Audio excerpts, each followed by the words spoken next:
નમસ્કાર દર્શક મિત્રો, આપ નિહાળી રહ્યા છો એસ લાઈવ ન્યૂઝ બુલેટિન। જોઈએ આજના મુખ્ય સમાચાર। વોટર ફોર ઓલ, જળ સુરક્ષા માટે સરકાર સાથે જનભાગીદારી પણ જરૂરી। અમદાવાદમાં રાષ્ટ્રીય પરિષદમાં નીતિ નિર્માતાઓ, નિષ્ણાતો અને ગ્રાસરૂટ્સ આગેવાનો એક મંચ પર આવ્યા।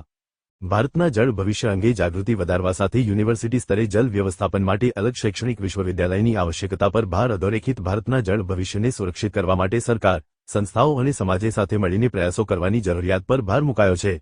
જળ સંરક્ષણ, જવાબદાર પાણીનો ઉપયોગ અને ટકાઉ જળ વ્યવસ્થાપન અંગે જાગૃતિ વધારવાના હેતુથી ઉદ્ગમ ચેરિટેબલ ટ્રસ્ટ દ્વારા centre for water peace CWP, doctor Shyama Prasad Mukherjee research foundation SPMRF અને આઈહબના સહયોગથી અમદાવાદના KCG ઓડિટોરિયમ ખાતે Bharat discourses on water at 2047 નું આયોજન કરવામાં આવ્યું હતું। પરિષદમાં નીતિ નિર્માતાઓ, વૈજ્ઞાનિકો, જળ નિષ્ણાતો, ઉદ્યોગ જગતના પ્રતિનિધિઓ, ગ્રાસરૂટ્સ સ્તરે કાર્યરત આગેવાનો અને યુવા ઇનોવેટર્સ એકત્રિત થયા હતા। ભારતના જળ પડકારો, ભૂગર્ભ જળ સંરક્ષણ, જળવાયુ પરિવર્તન, નદી પુનર્જીવન, શહેરી જળ સુરક્ષા, નવીનતા અને જળ વ્યવસ્થાપન જેવા મુદ્દાઓ પર વિસ્તૃત ચર્ચા કરવામાં આવી હતી। પદ્મભૂષણ ડોક્ટર અનિલ પ્રકાશ જોશીએ પાણીના સંરક્ષણને સામૂહિક જવાબદારી ગણાવતા જણાવ્યું હતું કે આપણી દિશા વોટર ફોર ઓલની હોવી જોઈએ। આ વિઝન ત્યારે જ સાકાર થઈ શકે જ્યારે દરેક વ્યક્તિ પ્રકૃતિ સાથેના પોતાના સંબંધને સમજે અને પાણીના દરેક ટીપાને બચાવવાની જવાબદારી સ્વીકારે।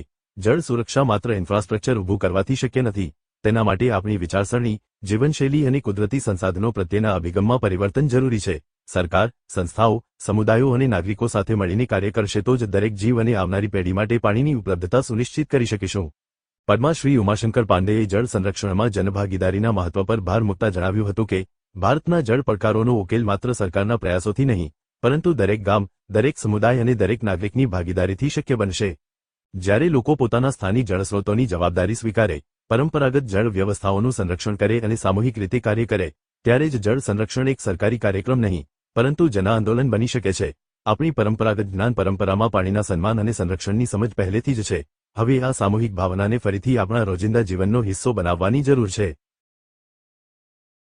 નમસ્તે, હું doctor Mayur Joshi, managing trustee Udgam charitable trust. આ 2 દિવસીય કાર્યક્રમ Bharat discourses on water at 2047 નું આયોજન પ્રાણી અને પ્રકૃતિ ઉપર કામ કરતા સૌ મિત્રોને એક સાથે લઈ આવવા માટે થઈને આ કાર્યક્રમનું આયોજન કરવામાં છે। કારણ કે ભારતના યશસ્વી વડાપ્રધાન નરેન્દ્ર મોદીજી કેમ કહે છે એમ કે આપણે આવનાર પેઢીને કેવું ભારત આપવું છે, એટલે અમારે આવનાર પેઢી અને પ્રાણી અને પ્રકૃતિથી સમૃદ્ધ ભારત આપવાની વિચાર સાથે અમે સૌ સાથે મળીને કાર્ય કરી રહ્યા છે। આ કાર્યક્રમમાં પદ્મભૂષણ અનિલ પ્રકાશ જોશીજી, પદ્મશ્રી શેઠપાલસિંહજી, પદ્મશ્રી ઉમાશંકર પાંડેજી, પદ્મશ્રી ચૈત્રામ પવારજી અને પદ્મશ્રી ભારત ભૂષણ ત્યાગીજીની સાથે green man of India Shri Vijaypal Baghelji આવ્યા છે, જેમાં અમે જુદી જુદી પ્રવૃત્તિઓ દ્વારા આના પછી IIT બનારસ ઉત્તર પ્રદેશ, IIT માંથી રાજસ્થાન, છત્તીસગઢ, ઓડિશા, તામિલનાડુ જેવા વિવિધ રાજ્યોમાં અમે કામ કરીને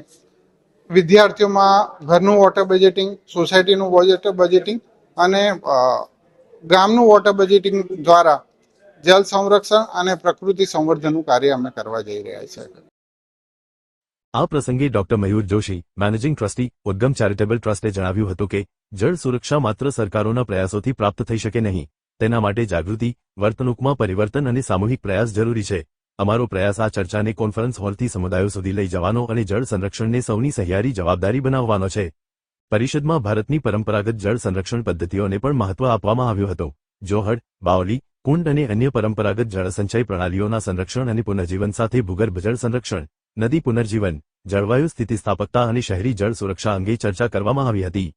પરિષદમાં Shri Vinay Sahasrabuddhe, former member of parliament, Rajya Sabha and former president, ICCR, Shri Bini Kumar Singh, director, SPMRF, Padmashri Satpal Singh, doctor Vivek Kumar, head, centre for rural development and technology, IIT Delhi, prof. Doctor Ami Upadhyay, હોર્ન, vice chancellor, BOU, Shri Dilip Rana IAS, commissioner of higher technical education, government of Gujarat, Shri Umakant Umrao, senior IAS and principal secretary, government of Madhya Pradesh, Padmashri Mahesh Sharma, Shri Charanjivi Patel તથા Shri Vijay Baghel, popularly known as the green man of India સહિતના અગ્રણીઓ અને નિષ્ણાતોની ઉપસ્થિતિ રહી હતી। પરિષદ દરમિયાન થયેલી ચર્ચાઓ અને વિચારોના આધારે પ્રસ્તાવિત ભારત વોટર મેનિફેસ્ટો 2047 ને આકાર આપવામાં આવશે। કાર્યક્રમનો મુખ્ય સંદેશ રહ્યો કે જળ સુરક્ષિત ભારતનું નિર્માણ આજે આપણે બચાવેલા દરેક ટીપાથી શરૂ થાય છે।